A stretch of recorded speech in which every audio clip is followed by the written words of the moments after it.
모두 들어오셨나요?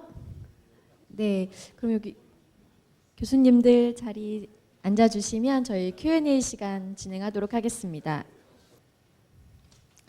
네, 많은 분들이 질문을 해주셨는데 오늘 시간 관계상 다 질문을 드리지 못할 것 같고 저희가 몇 가지 좀 골라서 여쭤보도록 할게요. 처음에 그 가정의학과 원장원 교수님께 질문 드리도록 하겠습니다. 그 강의 말미쯤에 어르신 진료센터에 대해서 말씀을 주셨는데 그 어르신 진료센터는 오늘 말씀해주신 질환에 대해서 모두 치료를 받을 수 있는 건지, 그쪽으로 가면 어르신 진료센터에서 어떤 치료를 받을 수 있는지 궁금해하셨습니다.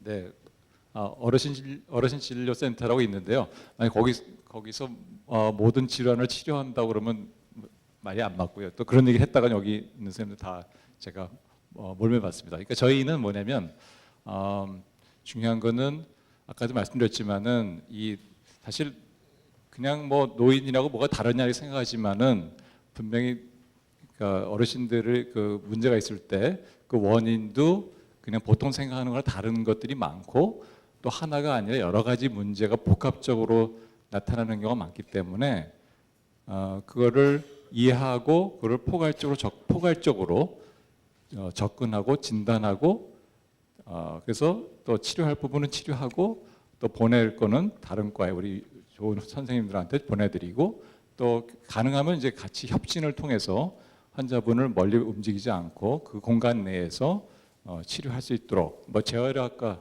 아까 말씀드린 재활의학과 선생님하고는 이제 주사 치료 아프신 분들이 많잖아요 여기저기. 그래서 재활의학과 선생님하고는 이제 얘기해가지고 와서 거기서 그 공간 안에서 진료하고 치료하는 방식 뭐 그렇게 제가 진행을 하고 있습니다. 네. 네, 답변 감사합니다. 그다음에 신경외과 박봉진 교수님께 질문 드리도록 하겠습니다. 그 65세 이상 어르신들에게 발견되는 뇌종양은 반드시 수술을 해야만 하는 건지 질문 주셨습니다. 반드시 수술해야 되는 것은 아니고요. 일반적으로 우리가 뇌종양을 치료하는 데 있어서는 세 가지 원칙이 있습니다. 그러니까 첫 번째는 그냥 경과 관찰하는 거죠. 뇌종양이 있다고 해서 반드시 치료하는 건 아닙니다. 그래서 환자한테 특별히 증세가 없거나 우연히 발견된 경우에 또 악성이 아닌 경우라고 판단이 되면 1년 후에 MRI를 다시 찍어서 변화가 있는지 없는지 유무를 확인하게 되는 거죠. 그 다음에 이제 아까 말씀드렸던 수술이 환자분들한테 육체적으로나 경제적으로 또는 정신적으로 많이 힘들기 때문에 가능하면 환자분께 부담이 적은 치료를 권하게 됩니다. 그래서 크기가 작고 갑바나이프의 반응을 아주 잘하는 종양인 경우는 우선적으로 감마나이프를 먼저 권하게 되고요. 감마나이프에 적응증이 되지 않거나 또는 크기가 커서 당장 해결을 해주지 않을 경우에 신경학적인 문제가 발생할 가능성이 있으면 그때는 저희가 수술을 권하게 되는 것입니다. 그래서 적절하게 잘 조합을 해야 환자분들한테 좋은 치료 결과를 보장해 드릴 수 있는 것입니다. 네, 감사합니다. 도움이 되셨으면 하고요. 그 다음 사상체질과 이의주 교수님, 네, 질문 드리겠습니다. 뜸 치료가 뇌종양 환자에게 그 도움이 된다면 어떤 도움이 되는지에 대해서 답변 부탁드리겠습니다. 그 뜸 치료를 잘 아시다시피 그 꼭 뇌종양 환자뿐이 아니라 그 일반 그 암 환자들도 그 뜸 치료를 이제 많이 하는 걸로 제가 알고 있는데요.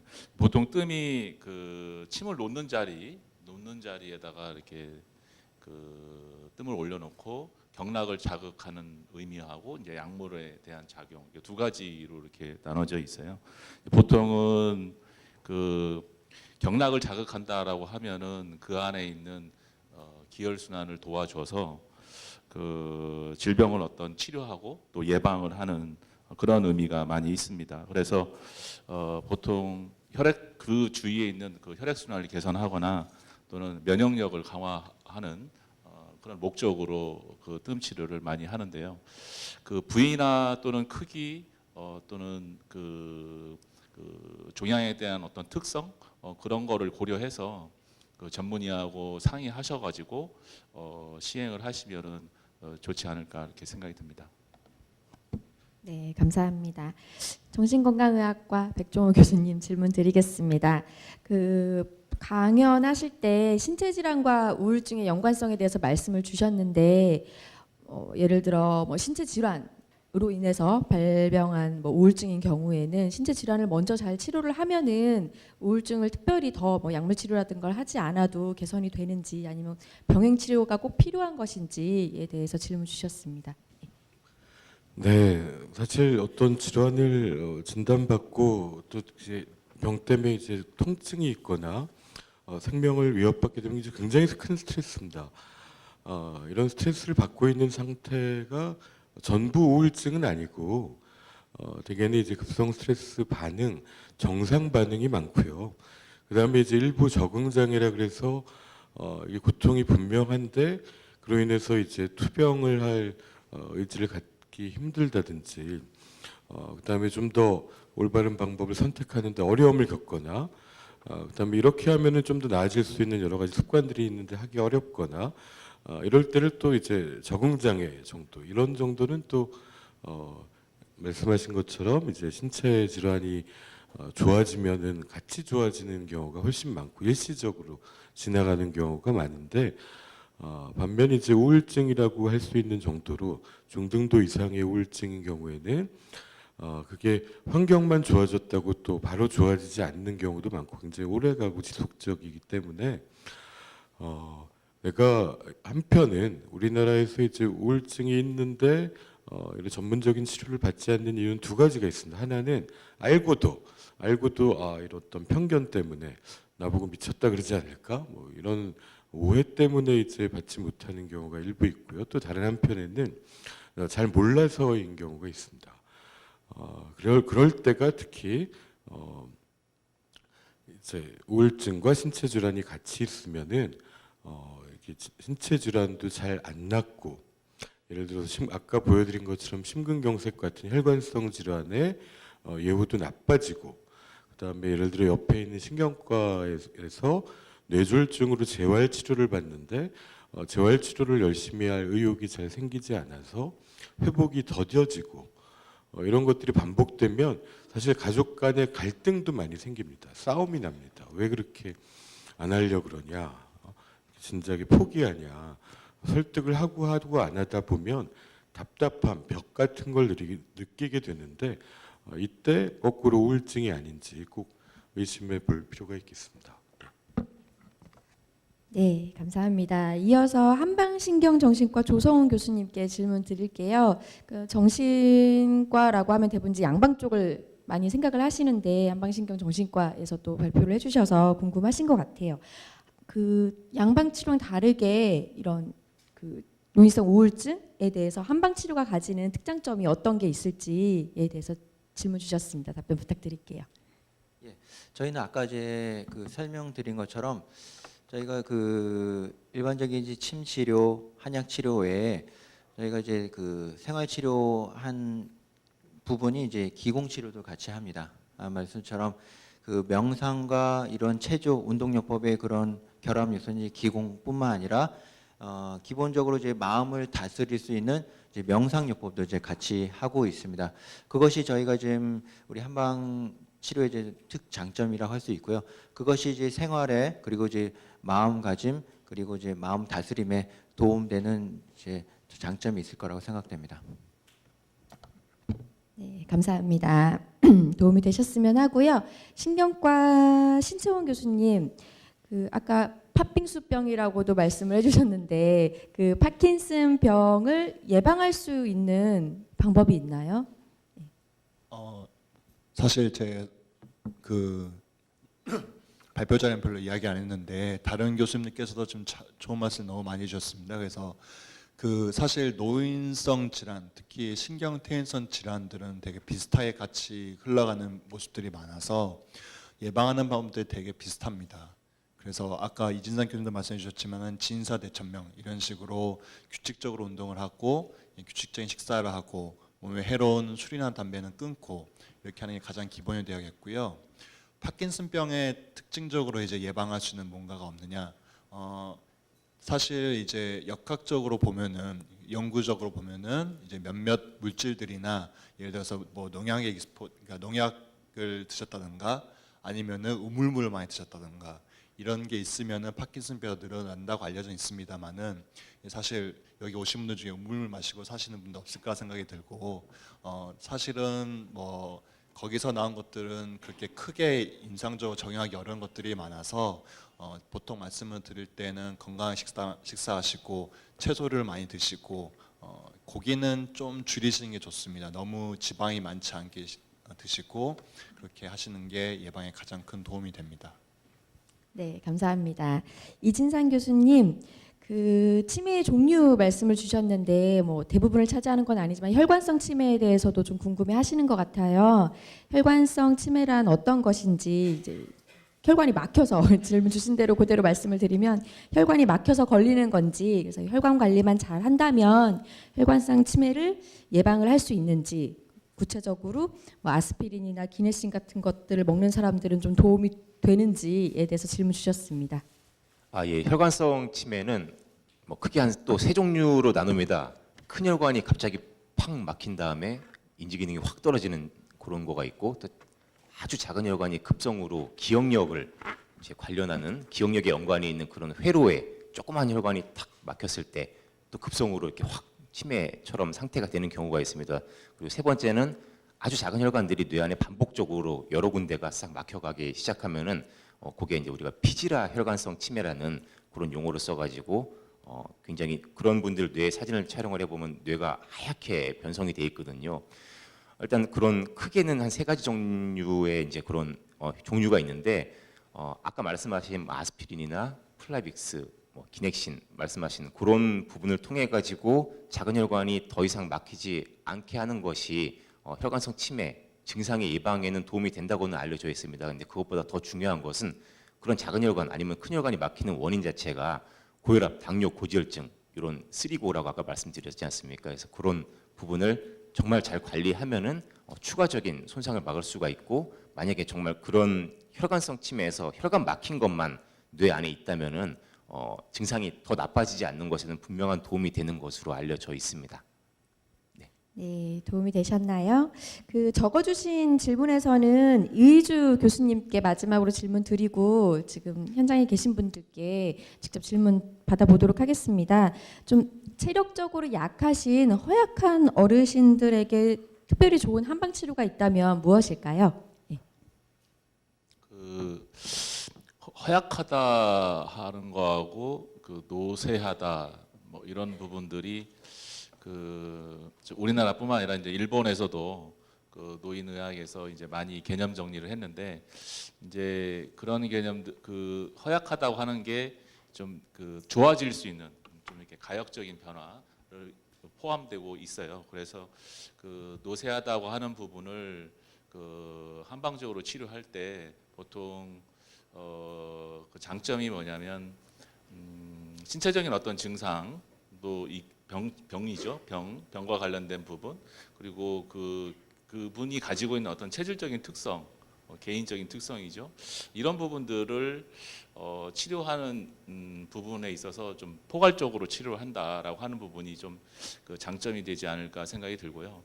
그래서 그 전반적인 어떤 건강 상태나 영양 상태를 진단하고 치료 진단을 하고 그 이후에 저희가 쓰고 있는 약물들이 많이 있어요. 이렇게 그 노쇠와 관련된 또 허약과 관련된 부분, 어떤 분들은 뭐 순환기 쪽으로, 어떤 부분은 소화기 쪽으로 약한 분도 있고, 어떤 분들은 관절이 약한 분들도 있거든요. 그래서 그 특성에 맞게 기본적으로는 그 위장관을 통해 가지고 그 입을 통해서 이렇게 약물이 공급이 되기 때문에 위나 장에는 흡수가 잘 되면서, 예를 들어서 관절이 안 좋은 분들은 관절에 좀 좋은 약재들을 배합을 시켜서 쓸 수 있는 대표적인 그 저희 한방병원의 약재들이 있습니다.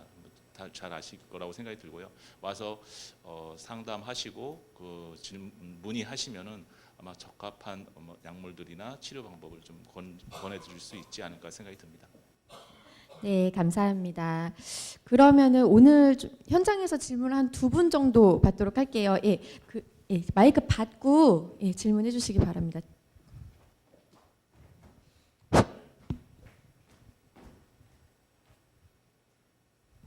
예, 감사합니다. 제가 좀 불면증이 좀 있습니다. 잠을 하루에 6시간 자면 참 좋은데 그 못 자는 시간이 많아요. 한 4시간이나 5시간. 근데 그럴 때 수면제나 메라토닌 같은 그 약물 치료를 해가지고 그 잠자는 시간을 좀 늘려가지고 하는 건 괜찮겠습니까?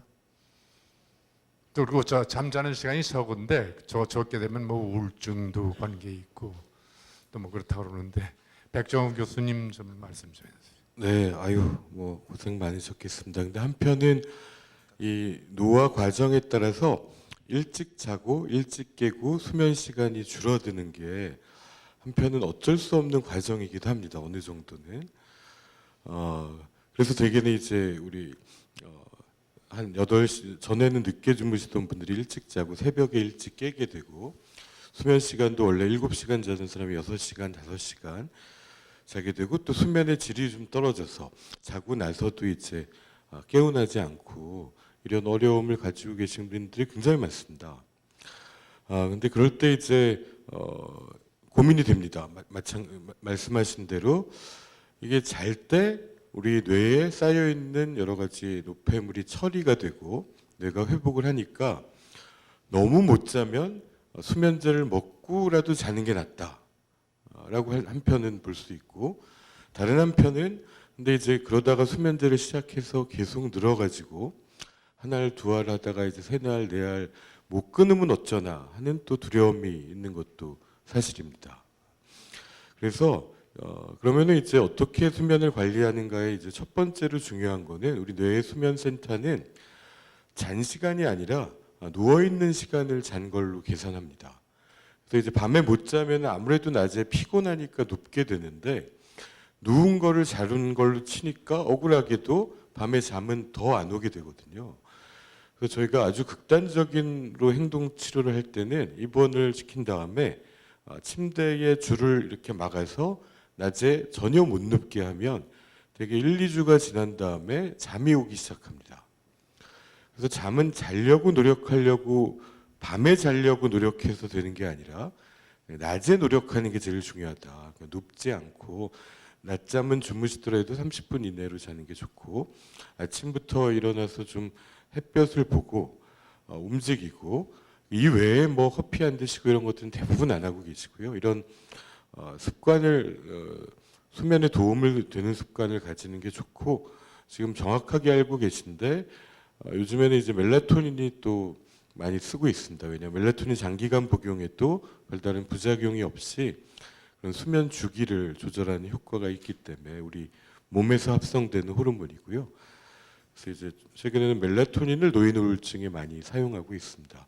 그래도 안 되면 잘 따져봐야 됩니다. 그래서 그래도 수면제를 먹고 자는 게 더 도움이 될 것이냐.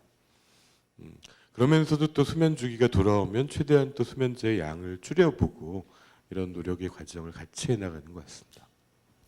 한 분만 만약에 질문이 예, 저 뒤쪽에 어머님 네. 다리에 힘이 없고 이렇게 주저앉겠고 그런데 그러면 어떻게 그걸 해야 되겠냐 그랬더니 그 MRI 상으로는 아무 문제가 없고 몸을 보호하라고 그러시는데 그게 너무 막연하고 그래서 제가 어떻게 몸을 보호해야 그 어지럼증과 그런 거를 해결을 해야 될지 모르겠어서 좀 질문드립니다. 제가 먼저 좀 대략적인 거 말씀드리고 또 좀 추가적으로 답변하시면 될 것 같습니다. 아까 강의도 나왔습니다만 이제 기립성 저혈압이라는 게 상당히 어르신 나이 들면 많이 생깁니다. 그러니까 누워 있다가 혹은 앉아 있다가 갑자기 일어나게 되면 젊은 사람은 이제 일어나게 되면 피가 그러니까 피가 뇌로 빨리 못 올라가는 거죠. 순간적으로. 그런데 젊은 사람은 그게 빨리 조절해서 빨리 보냅니다. 펌프질해서. 근데 나이가 들면 그게 기능이 떨어져요. 금방 안 가요. 몇 분, 2, 3분 지나야 뇌로 피가 올라가기 때문에 그 순간 동안에 쓰러지는 거죠. 피가 뇌로 안 가니까. 그런 일이 10명 중에 2명까지도 보고됩니다. 되게 흔해요. 그래서 그 진단은 간단해요. 혈압을 누워서 재고요. 다시 또 일어나서 재봤을 때 혈압이 떨어지는 걸 확인하면 되거든요. 그래서 그 검사를 해보시고 그래서 그 진단이 되면은 그 원인은 이제 뭐 약물 때문에 그런 경우도 상당히 많고 생각보다도요. 먹고 계신 약 때문에 아니면 그 혈압 조절하는 그 어떤 신경에 문제가 있는 경우가 있을 수 있어요. 당뇨병의 합병증, 오늘 나왔던 파킨슨병 같은 게 있어도 물론 어머님은 이제 그런 상황은 아닙니다만 하여튼 뭐 그런 것들이 없는지 찾아봐야 되고요. 또 필요하면 약을 써서 조금 조절할 수도 있고요. 또 어떤 사람은 소변 보다가 또 쓰러진 분들도 있어요. 소변 보다가요, 대변 보다가. 또 그런 경우는 미주신경 실신이라고 해서 그것도 물론 우리가 뇌졸중 생각 많이 하시겠지만은 그런 힘 주다가 일시적으로 중풍 같은 게 아니고도 그런 일시적인 생리적인 현상으로 나이 들어서 오는 현상으로 올 수도 있습니다. 그래서 너무 걱정하지 마시고 한번 기회가 돼서 오신다면 간단히 검사해드리고 제가 치료할 건 치료해드리고 또 필요한 경우는 다른 거로 이렇게 보내드리도록 하겠습니다. 혹시 또 다른 보충하실 거 있으시면? 혹시 보충 내용 있으시면 말씀 주셔도 괜찮습니다. 네. 네, 그 원장원 교수님께서 잘 말씀해 주셨는데요. 그거 외에도 이제 현운 증상이라고 세상에 빙빙 도는 그런 증상일 경우에는 또 완전히 대상 질환들이 달라지게 됩니다. 그러니까 귀에 문제가 있거나 뭐 이석증이나 아니 메니에르병 이런 병이 있을 때에도 어지럼증이 생겨날 수가 있고 나이가 드신 분이라 이제 당연히 뇌에 문제가 있을 때 물론 MRI 촬영해서 이미 그 부분은 배제가 되었겠습니다만은 MRI 상의 문제가 있을 때에도 그런 어지럼증이 생길 수가 있기 때문에 지금 사실 말씀하신 내용은 여기서 뭔가 강좌식으로 아니면 답변식으로 이렇게 해드릴 내용이라기보다는 외래에 한번 오시면은 면밀 관찰하시고 진료를 보시고 이렇게 치료를 해드리면 될 것 같습니다.